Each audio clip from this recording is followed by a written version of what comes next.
All right, well, let's go ahead and get started. Welcome to our panel today on a vision for the National Marine Sanctuaries. I'm your facilitator, Nicole Buff. I'm the Assistant Administrator of NOAA's National Ocean Service. The idea for federal protection of our ocean and Great Lakes waters as special places began to gain attention in the early 1970s, applying a tool used on land for some time to the ocean. The urgency and impetus for national marine sanctuaries came in from the many issues plaguing the ocean and our Great Lakes waters, pollution, and ocean dumping. Following 5 decades, issues faced have significantly shifted. Sanctuaries and other marine protected areas remains critical. A lot in our world view the ocean and ocean as well. Should we be the focus of sanctuaries in a new light? Whose voices should be heard around? Later this year, NOAA will be vision for the National Marine Sanctuary System. This panel is but one of to inform that vision. Communities represented by those, I am confident that in the coming focused on higher goals, sanctuaries and MPAs to contribute to regional and broad, and we hope to support Great Lakes conservation and rest sanctuaries are elevated peers across the federal government. We aspire that NOAA's workforce will be and embrace all types of information. We also hope that the NAM has the infrastructure needed to gain access to cutting edge tech. And finally, our vision include as a global leader for marine science, public education. In order to, we are committed to what we shall change. In order transformational change, we sanctuaries will need to meet the challenge. We will need to preserve places for our to us and in our care. These places for generations, our model for further ocean conservation. We have with us today a group to discuss ideas of how we might need to examine ideas for us to consider the next 50 years of national marine. Today's panel will look at priorities Act, including conservation and research, and we will discuss can be met while expanding cultural and tribal significance, the inclusion and accessibility, the effects of climate change, and infrastructure requirements. The panel includes Saw, Jay Haigler, and Dr. Larry McKinney. To save time, I would ask that you read their on the CHOW program and the mic over to them. Each 2 to 3 minutes to provide an opening and to move into questions and discussion. If you don't mind, let's begin with you.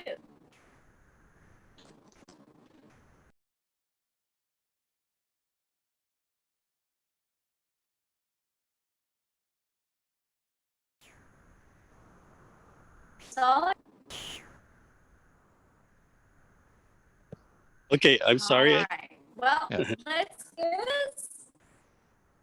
Aloha. So if I may, I'm standing on the shorelines of my island, Lanai, and it's within the sanctuary waters, as you can see.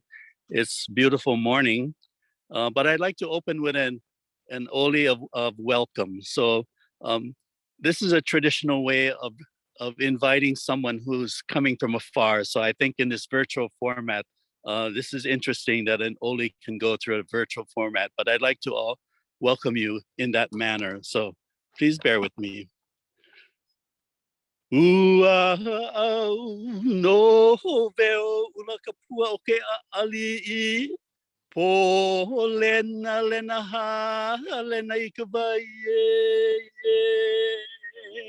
le ia ka ohu kalu kalu nu a o ki uki no hopu uki uki ka maka o ke ko o lau ku mau ho aloha kaya ulu o lanu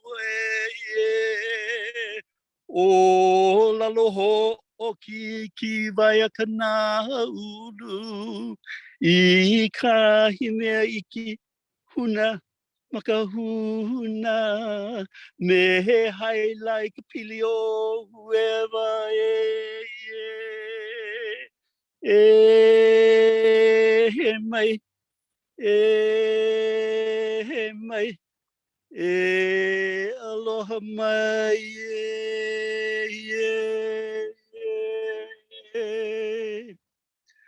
aloha.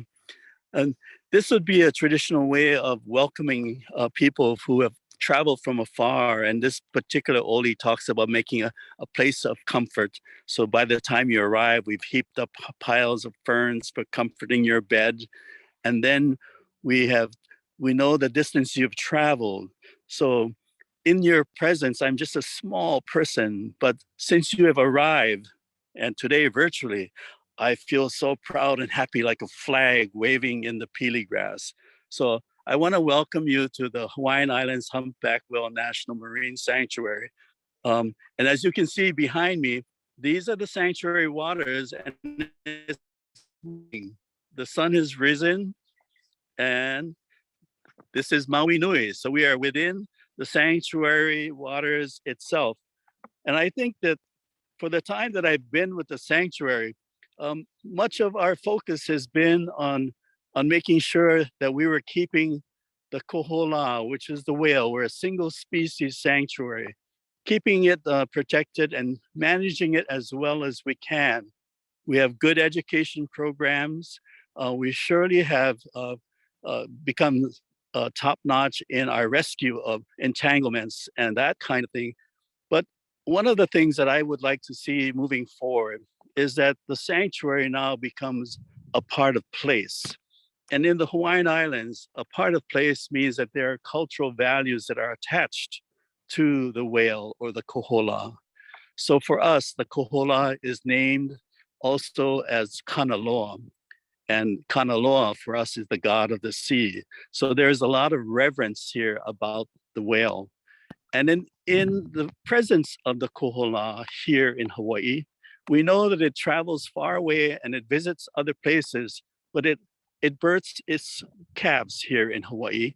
And we would like to impart that cultural connection to our visitors so that they leave the Hawaiian Islands knowing much more about the place, the culture, the people, as well as the great kohola itself.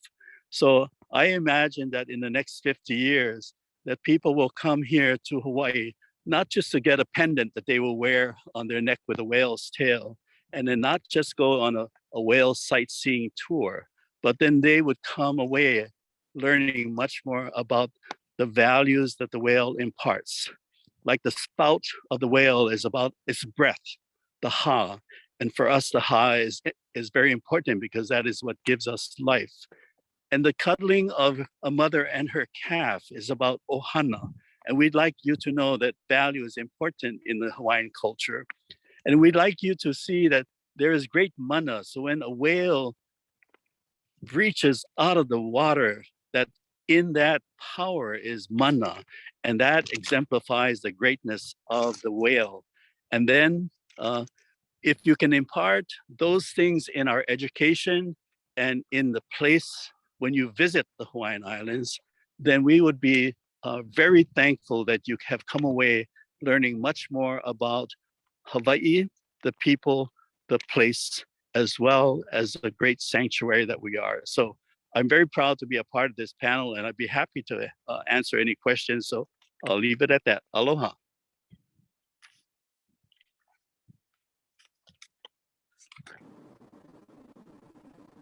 so much. That was beautiful and such a gorgeous place behind you. Morning. Okay, from Jay Hagler, please. Welcome, Jay. Thank you. Thank you, Nicole. And again, also thank you for inviting me to be on such a prestigious panel with Larry, Sol, and Jan. So that really touched my heart. So thank you very much for this morning. As we start, I'd like to acknowledge that I live and work on ancestral lands of the Anacostan tribe. DWP is a community-focused nonprofit organization with an international footprint. Now, we are dedicated to the preservation and conservation of submerged heritage resources. Now, we do that by providing education, training, certification, and field experience to adults and young people in the field of maritime archaeology and ocean conservation, specifically coral reef conservation. We have a particular focus on ships that were involved in the global slave trade as a part of the African diaspora. Now, the strength of our organization is in collaborating with strategic partners like the Office of National Marine Sanctuaries. Collaboration facilitates inclusion, and especially inclusion of communities that have historically been excluded from ocean conservation, heritage protection, science, and research space.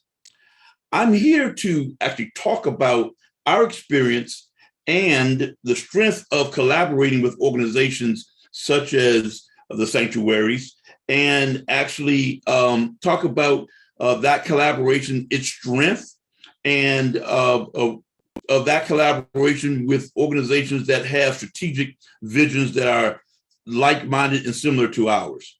Now, hopefully, as a result of today's panel discussion, you will be inspired to go out and start your own collaboration, perhaps with the Office of National Marine Sanctuaries or other offices within the NOAA system. So again, thank you for inviting me to be on this prestigious panel.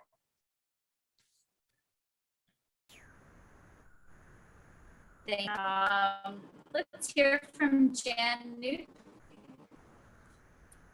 Thank you, Nicole, and it's really my pleasure and an honor to be on this diverse panel as well. So I'm a scientist, I'm a biological oceanographer.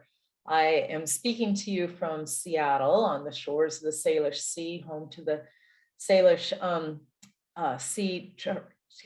to the Salish tribes since time immemorial. But I'd like to talk to you about a different, very special place, which is the Olympic Coast National Marine Sanctuary, which is out on the outer coast of Washington State on the Olympic Peninsula. And as a biological oceanographer, I've gotten into a lot of ocean observing as my career has gone on. I am part of the United States Integrated Ocean Observing System, or IOOS. I'm the director for our Northwest arm of that called NANUS. And as we have worked to conduct observations, it's been very important to connect with the indigenous peoples of the land who are ocean observers since time immemorial. The 4 coastal treaty tribes are a great example of that: Makah, Ho, Quinault, and Quileute. And it's really been wonderful working with the sanctuary and the tribes to work on collaboration, just as Jay said. And a beautiful example of that was when we got funding from Murdoch Charitable Trust to put in an ocean buoy offshore of the sanctuary, offshore of La Push, Washington, which is near the ancestral homes of the Quileute tribe. We wanted to, I think a real reason that we were able to get the funds for that buoy is because the tribe spoke out in a document saying that they needed data. They needed these observations to make sure that they understood things like ocean acidification and hypoxia, marine heat waves. And as we built this, oceanographers from the University of Washington, we turned to the Quileute tribe and we asked them to name the buoy.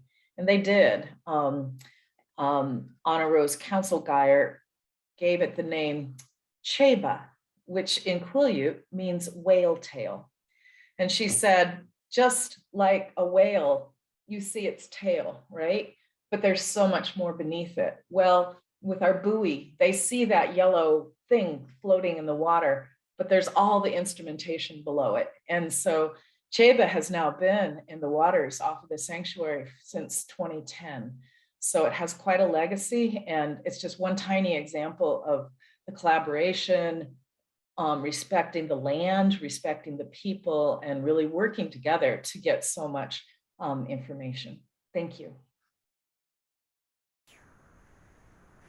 For that, what a great story for that buoy in the water. Let's hear from Larry. Larry, please. Thank you, Nicole. Boy, that's a pretty tough series of 3 acts to follow there to wrap it up with my other panel members. And Saul, I may be from Texas, but I don't think I can match that big Hawaiian greeting. So I'm just going to say howdy, and we're just going to get started. So, but I appreciate what you did for us this morning. What a way to start a panel. It's never happened to me before. I feel pretty good about it, though, and thank you. As we celebrate the 50th anniversary of the National Marine Sanctuary Act, I think back on my 50 years as a marine scientist. It's a career that not only shared a similar timeline with the Sanctuary Act, but one that also shared many touch points along the way. And although I've been privileged to work around the world in every ocean, the Gulf of Mexico has been my central focus. And because of that, I was able to witness and play a very small part in the early underwater exploration and the eventual establishment of the Flower Gardens National Marine Sanctuary. Now, I eventually served on its advisory committee. I even chaired it. And during that time, I also had the privilege to visit many other sanctuaries and watch the national program grow and mature. And I think struggle to meet the many challenges over those formative years. I think it's a real testament to the professional staff and the dedicated public support, especially the many sanctuary advisory committee members I've met over the years. All of their dedication in helping support staff and program. It's because of all of that we've accomplished so much with, frankly, with such little resources over such a brief time. Marine protected areas, their establishment and management can be a divisive issue and perceived as a means of excluding one group or another. And within the National Marine Sanctuaries, there are many examples of just the opposite, where diverse groups have come together with common purpose.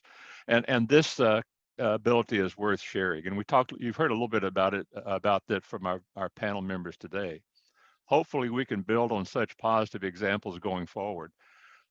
Sanctuary staff should never advocate or pursue policy or regulation to exclude access to these national treasures. I know it's tempting when scarce resources make it seem the only option and outside pressures seem overwhelming, but we never should choose that option. It's a sure way to lose them, either in reality or as a symbol, and we need our sanctuaries as both.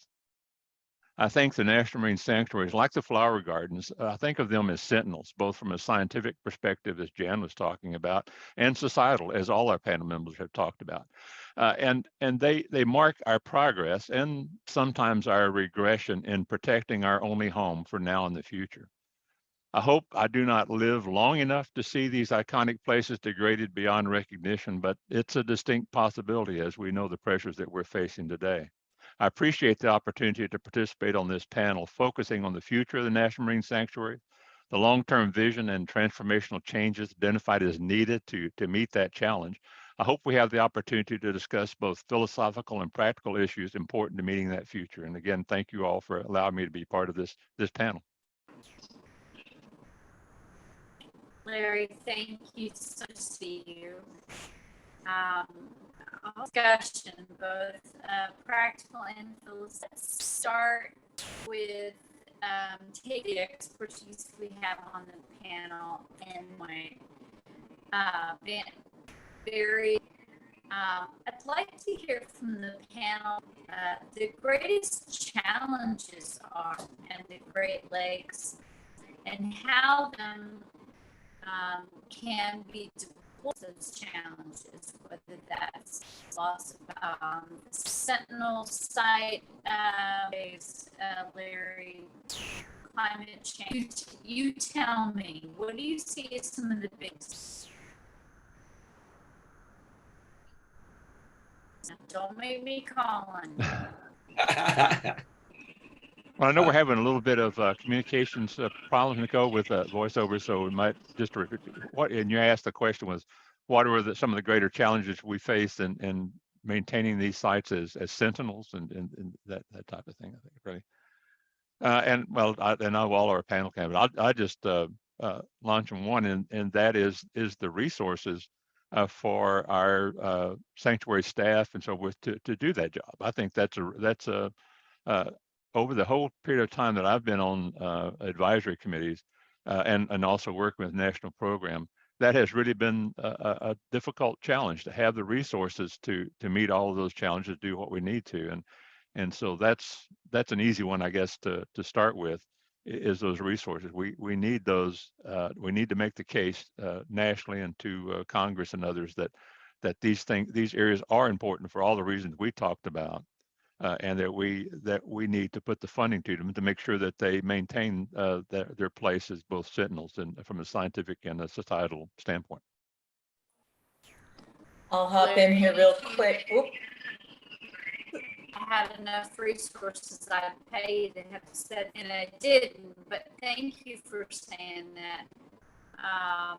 Anyone else on the panel talk about a challenge they see facing?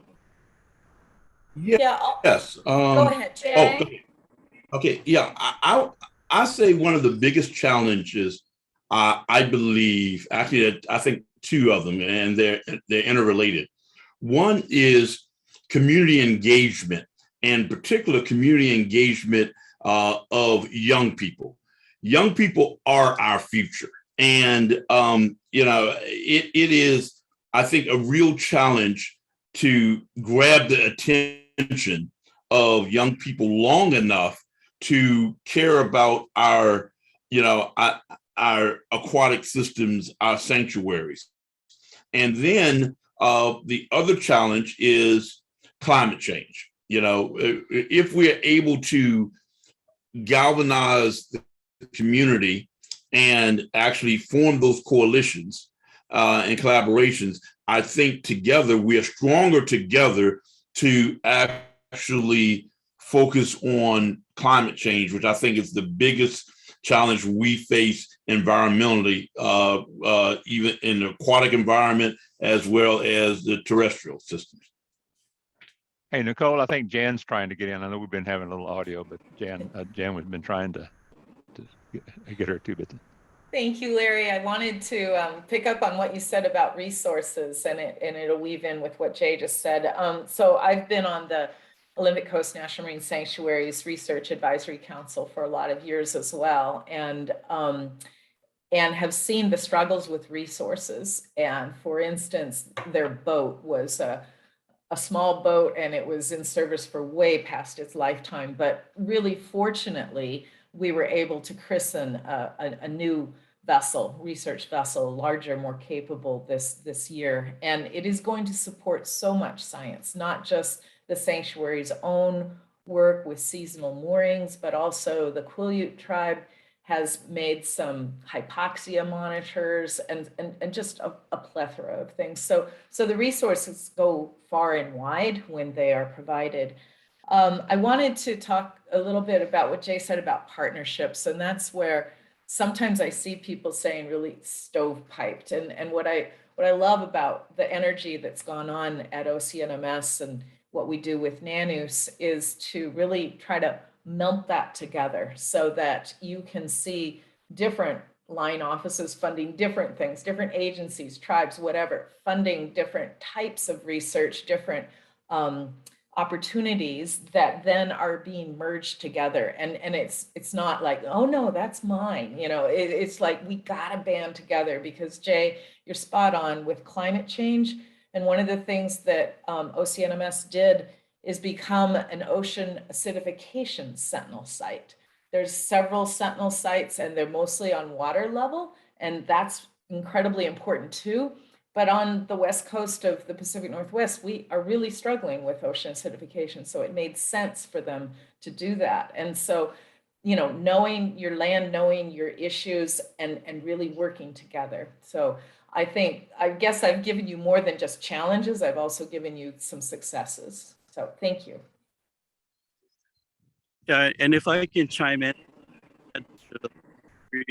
others of which I totally agree, is an inclusion of the Indigenous community, because I think that they bring to the table experiences that are generational, and they have familiarity with a lot of the resources within our sanctuaries, and they could lend that kind of support moving forward. So to build that as part of what we do in management would be what I see something that is necessary as well. So.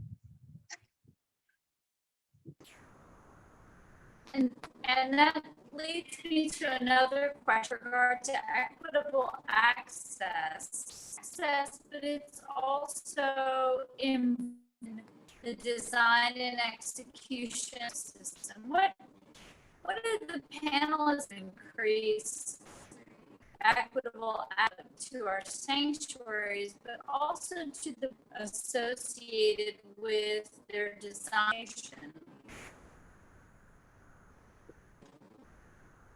So the question was about, Nicole, about access. How do we provide access and promote access while making sure we protect the characteristics of the site? I think for us in the Gulf and the flower gardens, for example, we have that pretty well covered in that the sanctuary is almost 100 miles offshore, so it's not readily accessible, and so that has protected it from a lot of issues like freshwater flows coming off the ocean and pollution, that type of thing. So that's been an issue. But what we're seeing is that as development continues along our coast, that those challenges are creeping out and to reach them. So that's an issue. Then on the negative side for us is that access, because it is one of the most beautiful places on earth. I shouldn't say that because that'll drive a lot of people out there to see it, but it really is. And the way you protect places like that is people understand and appreciate. They have to really have an emotional attachment to it. And that's something that's difficult for us together because it's such a remote place. And then if I, Larry's saying is that emotional connection to me is what I've been talking about, is becoming familiar and with the place, a sense of place, because when you know the values of place related to the resource, in the case of the Humpback Whale Sanctuary here in Hawaii, it's a single species and its habitat. So we have industry and tourism that's all focused around the season that they're here at home during the winter months. And what we want to impart is that it's much more than the whale coming home to winter out, and warm up, but it's a time where we can actually learn some of the values that are intrinsic to the Native Hawaiian community, and then impart that so that when they leave, I think they have a sense of caring, a sense of respect that go along with just an ability to see such a beautiful creature. So I think for us, that's what I think the change will help us to do, is to build that kind of visitors. So they're not just here to check off a list, but they're here actually to gain some of that sensitivity and some of that value. And then with that comes things that they take home with them, and hopefully that imparts some of the responsibilities that they will employ in their own communities. So that is, I think, our vision for moving forward. And to piggyback a little bit off of what Saul is saying is one of the things to increase access, I think, is to increase knowledge or increase education, because once you know something, you have to know something first in order to love it. And once you love it, you'll protect it. And once you protect it, you'll gain access. So they are kind of symbiotic. So once you have, and what's all saying is that, it's not something that you just tick off on the list. It has meaning. All right. And when you give that meaning through education, you give that meaning through experience, you give that meaning to a comprehensive understanding of what this place means, and not only to the area, but what it means in the entire ecosystem. Oh boy, Jay, you spoke to my heart. That's one of the things I wanted to mention. And through NANUS, one of the things we do is make data accessible, discoverable, visualize. And we're working a lot with schools, whether that's the Quinault Indian school out on the coast, tribal school out on the coast, or an inner city school here in Seattle, or something over in Pocatello, Idaho, right, inland. We really want students to be able to see the data, play with the data, look at how this body of water is different than that body of water. So it's that democratization of data so that you can just go to one place and pull down the views of the data from all over the place. So I think that's really important.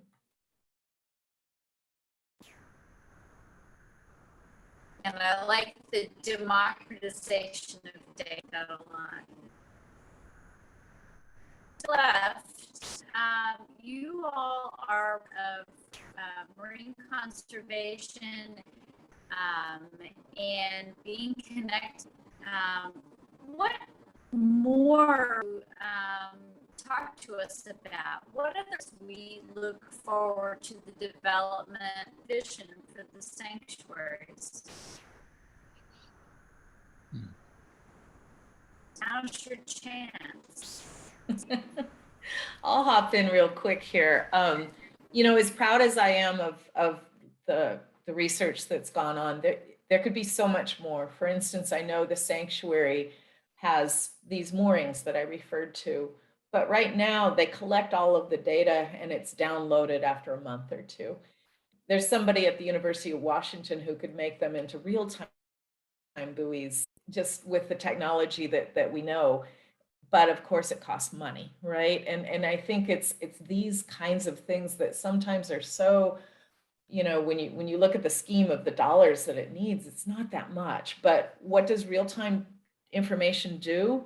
It allows tribes to say, you know what? There's pretty strong hypoxia out there right now in the area that we are at. And maybe we don't want to go out there with crab pots because we might pull up dead crab and that kind of thing. So it's really important for the science of it, but also for the decisions that people make, and particularly the indigenous peoples who live in those waters. And so to me, I just really hope that there can be more understanding of how vital these resources are to the sanctuaries. Thank you.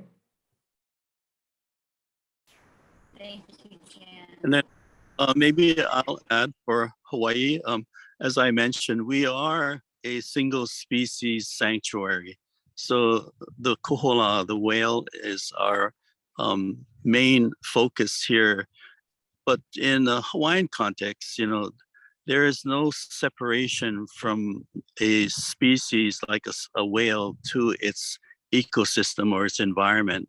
And what we hope is that moving forward is that we move beyond just looking at a single species and thinking that everything else within the sanctuary is unrelated. So the only thing that gives us any hope here is that our language in the Sanctuaries Act for Hawaii, it does mention that the whale and its habitat. So we are looking at whether or not the habitat portion of it be given some consideration, because there are interactions with the whale. And besides, they're much more than just the humpback whale. We have many other cetaceans that are here.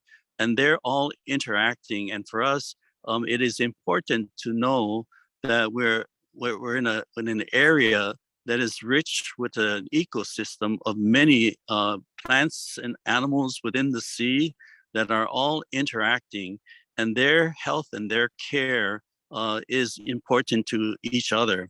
And so we, as the people that live in these islands, are also responsible for that kind of interaction and that kind of care. So building much more within the sanctuary system, this idea of ecosystems as is congruent and it aligns with our Hawaiian cultural traditions is something that I think is important to consider for the Hawaiian Islands. Thank you so much, Saul. I just think, okay. I was just thinking the last 18 months or so, I've been part of a committee that's been looking at the aftermath of Deepwater Horizon and the restoration work that's been we've been going on over this 10 or 12 years following that to try to restore some of that damage. But that on a bigger scale, I think of our sanctuaries as sentinels. I want to expand on that a little bit because I think that's really something I think as a nation, we ought to be looking at our sanctuaries as these sentinels. And by that, I mean, there's a lot of challenges we're facing. A number of our panelists have talked about them, climate change and other issues like that. And we need markers against which to look at that change so that we can know how to react and hopefully give out the alarm to folks to take those actions.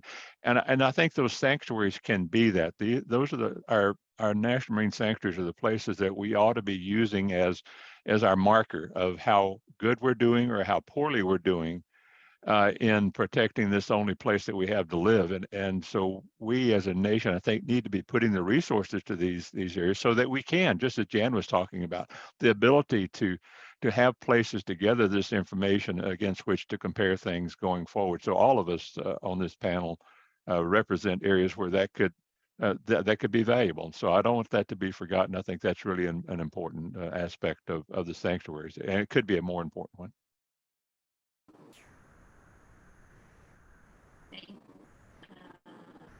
Jay.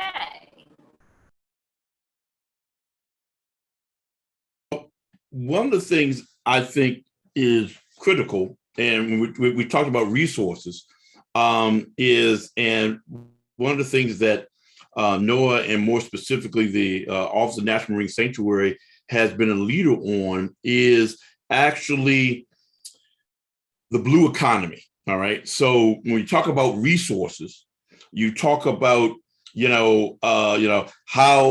does it, it all comes down to kind of dollars and cents, both human resources and financial resources, which combine to preserve our environmental resources. So I believe that, NOAA, the entire NOAA organization, again, in the sanctuaries in particular, has brought to the forefront the blue economy, and particularly and talking about and helping our policymakers understand that it's a symbiotic relationship. It's not a binary thing. So the more that we can kind of integrate the blue economy from environmental policy, environmental economy, I think the more successful that we will be. And we have several examples in our sanctuary systems. The Florida Keys National Marine Sanctuary is one of them. It's a great example of that in bringing people together, as well as Thunder Bay.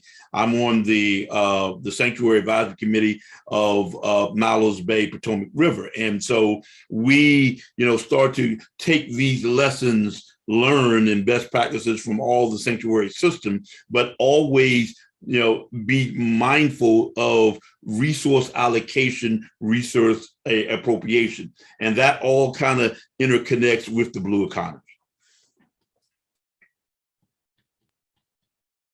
Wonderful. Thank you for that. I could not,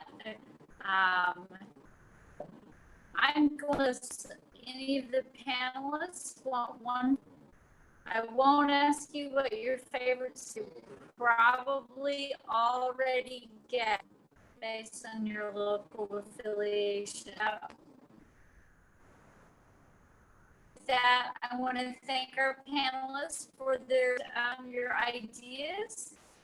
I let everyone know that the direct our long-term vision and priorities to be more critical than ever in protect. So we're really looking forward to getting news and input into that. So space of a 5-year strategy, long-term vision for the sanctuary. Thank you everyone for watching. Thank you for all of the technological challenge in the world we live. Stories are worth sticking with so much. Enjoy the rest, and with that, take care.